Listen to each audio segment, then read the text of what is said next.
Hi అండి, SR ఛానల్కి స్వాగతం సుస్వాగతం. ఈ గేదె వచ్చి రెండో ఈత గేదె అంటండి.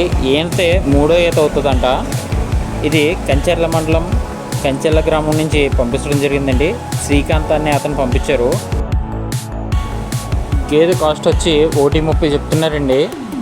ఇంట్రెస్ట్ ఉన్నవారు స్క్రీన్ మీద ఇచ్చిన నెంబర్ని కాంటాక్ట్ చేసి పూర్తి వివరాలు తెలుసుకోగలరని కోరుచున్నాం. ఎస్ఆర్ ఛానల్ని సబ్స్క్రైబ్ చేసుకోగలరని కోరుచున్నాం. Please subscribe. మన ఛానల్ని ఇలాగే ఆదరించాలని కోరుచుకున్నాను.